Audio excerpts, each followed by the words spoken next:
बिस्मिल्लाहिर्रहमानिर्रहीम। अस्सलाम वालेकुम।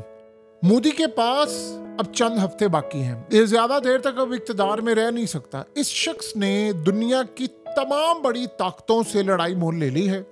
इवन कि अब शायद ये बर्डन इतना बन चुका है कि इसराइल भी इसको बचा नहीं सकता। बावजूद इसके कि इसराइल ये चाहता है कि मोदी पाकिस्तान पर अटैक करे। यहाँ सबसे खतरनाक सूरत हाल ये पैदा होने वाली है, अब क्या मोदी अगले 8 से 9 हफ्तों में इस्तीफा देने वाला है?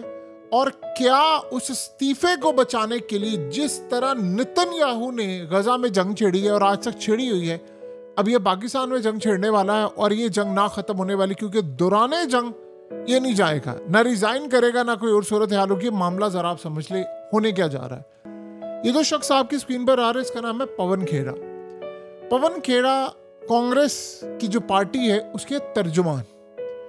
इंडिया में कभी ऐसा होता नहीं है, कभी भी ऐसा नहीं होता कि गवर्नमेंट 5 साल पूरे ना करे, हमेशा 5 साल पूरे करती है, उसको कोई निकालता नहीं। वाजपेयी की गवर्नमेंट बड़ी पुरानी थी, फिर उसके बाद वो खुद चली गई और दोबारा इलेक्शन हुए।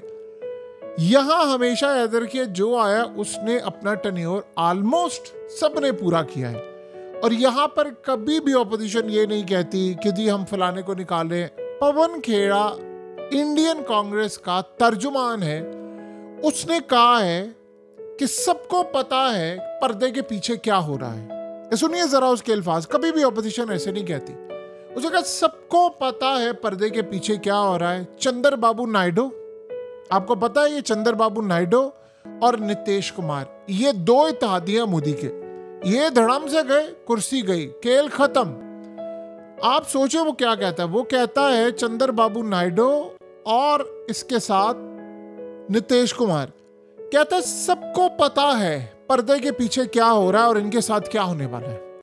और उसने कहा है कि मैं बड़ा क्लियर कह देना चाहता हूं, अगले 8 से 9 हफ्तों के अंदर अंदर मोदी रिजाइन करने वाले, गवर्नमेंट जा रही है। तो उसने कहा ये अब इक्तदार में नहीं रह सकता।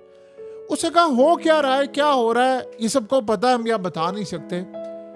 जो मर्जी हो, अब मोदी इक्तदार में नहीं रहने वाला, इसका खेल खत्म है और ये जा रहा है। ना ये इलेक्ट होगा दोबारा और ना कोई और मामला होगा, बस ये खत्म हो रहा है। बस उसने इससे ज्यादा कोई बात नहीं की। इंडिया में कभी भी ऐसा होता नहीं है कि आप इस तरह की गुफ्तगू करें।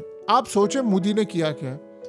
हंगामी बेसिस पर मोदी ने जाना था अक़वाम मुत्तहिदा में स्पीच करने, और आपको पता है कि मोदी ये मौका नहीं छोड़ता अक़वाम मुत्तहिदा में जाने का। और स्पेशली वहां जाकर ऑपरेशन सिंदूर की उसने बात करनी थी। उसने अमेरिका का विजिट कैंसिल कर दिया। जब भी भारत का कोई भी प्राइम मिनिस्टर जाता है अमेरिका में, तो उसकी अमेरिका के प्रेसिडेंट से, सदर से लाजमी मुलाकात होती है। बहुत कम हुआ ऐसा ना, हमेशा होती है। डोनाल्ड ट्रंप ने क्वाड का समिट था, कैंसिल कर दिया इंडिया के अंदर। उसने कहा मैंने मोदी से नहीं मिलना। मोदी ने अमेरिका का विजिट कैंसिल कर दिया, उसने कहा मैंने नहीं मिलना अमेरिका के सदर ट्रंप से, और वो जा रहा है। अब सुनिए जरा क्या होने वाला है। अब सवाल यह है कि क्या पाकिस्तान से जंग छिड़ने वाली है? देखिए, सबसे पहली बात यह है कि इंडिया में तारीख की सबसे कम जीएसटी मामलात की तरफ जाने वाली चीजें सामने आ रही हैं। हुआ यह है कि इंडियन रुपीस को बचाने के लिए और इन्वेस्टर्स का कॉन्फिडेंस बहाल करने के लिए और स्टॉक मार्केट को बचाने के लिए मोदी ने रिजर्व बैंक ऑफ इंडिया से कहा है कि डॉलर्स को पानी की तरह मार्केट में बहा दो, और डॉलर्स को बहाने के बाद हर सूरत इंडियन रुपीस को बचाओ। और आपको पता है कि डॉलर्स सेल करना उन्होंने शुरू कर दिए, इंडियन रुपीस को बचा रहे। डॉलर्स बेचने शुरू कर दिए हैं। जो अमेरिका का कर्ज इन्होंने होल्ड किया हुआ था उसको भी बेचना शुरू कर दिया है, और गोल्ड खरीदना शुरू कर लिया। यानी गोल्ड की बाइंग हो रही है, स्टॉक मार्केट को लिफ्ट किया जा रहा है।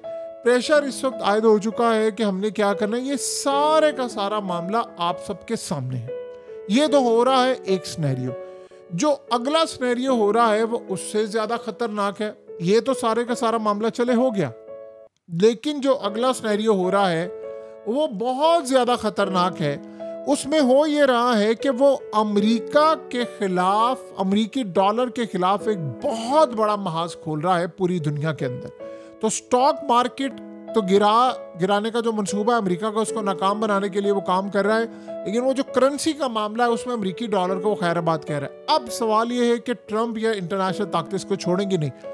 देखिए, पाकिस्तान के साथ अब जंग छेड़ना जितना मोदी के लिए अहम हो चुका है कभी भी नहीं हुआ। आपको पता है कि इसराइल में क्या हुआ था?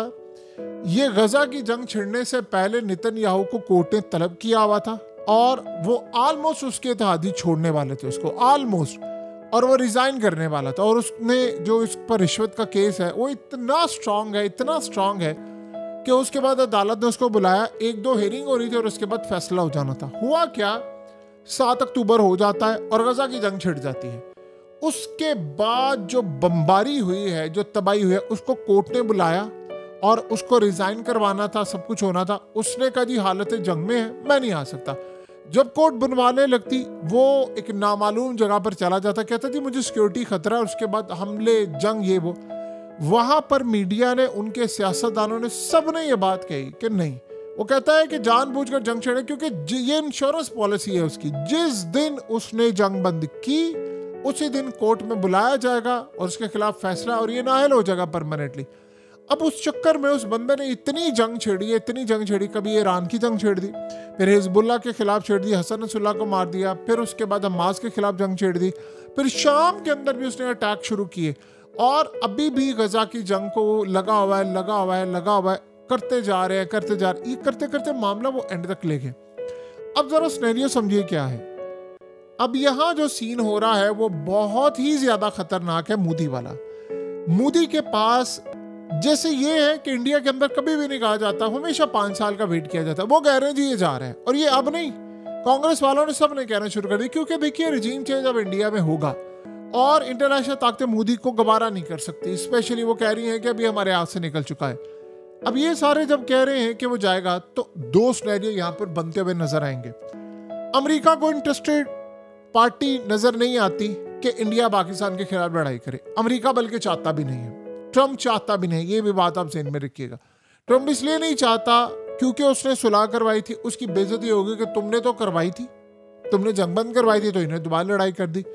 मोदी करेगा क्या? उसने अब करना है 8 हफ्ते या 9 हफ्ते का ये जो टाइम बता रहे हैं, वो ये करने के लिए जाएगा कि देखिए अगर तो वो पाकिस्तान पर कर देता है अटैक, क्योंकि इस दफा उसने अमेरिका की नहीं सुननी, तो इस अटैक को सबसे ज्यादा काबिल कबूल करेगा इसराइल।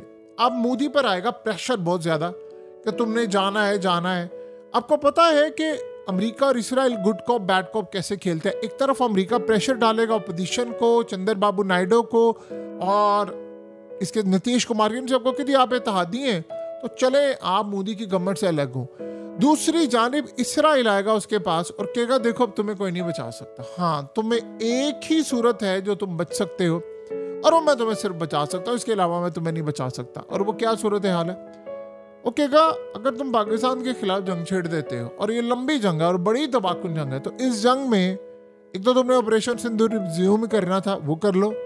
फिर इस जंग के दौरान ना इस्तीफा आएगा, ना रिजाइन होगा, ना कोई और चीज होगी। ये मामला हो सकता है। अगर तुम इस पर काबिल कबूल हो तो फिर चीजें आगे लेकर चल सकते, तुम हमारा काम करो। आपको पता है कि इसराइल एक ऐसा मुल्क है जो मोदी जैसे 1000 को इस्तेमाल करके तो उसके बाद उनको टिश्यू पेपर की तरह फेंक देते। वो चाहते हैं कि मोदी जो काम कर सकता है बीजेपी का कोई और रहनुमा नहीं कर सकता। यानी लेट्स से इस गवर्नमेंट के बाद मिसाल के तौर पर गवर्नमेंट चली जाती है, इलेक्शन होते हैं, तो राहुल गांधी आ जाएगा। राहुल गांधी का माइंडसेट नहीं है जंग वाला, वो आएगा। ये अलग बात है कि जब आप इक्तदार में आते हैं तो आपका माइंडसेट और हो जाता है, लेकिन उसके अंदर वो माइंडसेट नहीं है उसका।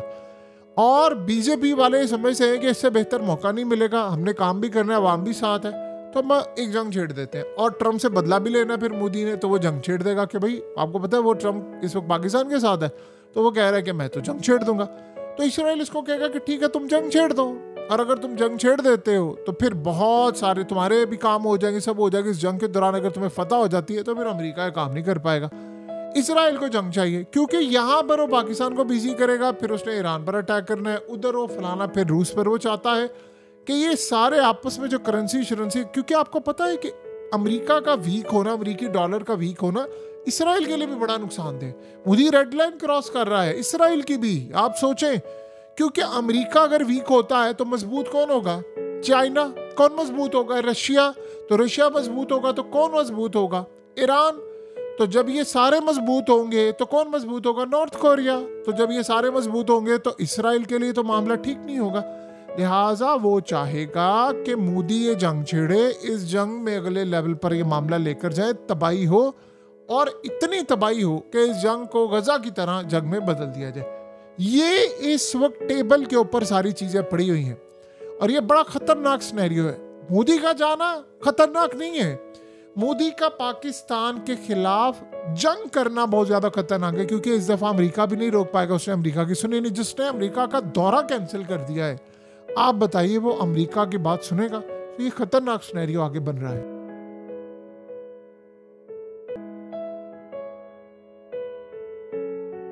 हकीकत टीवी को सब्सक्राइब करना मत भूलें, वीडियो को लाइक करें, शेयर करें और कमेंट सेक्शन में अपनी राय का इजहार जरूर करें।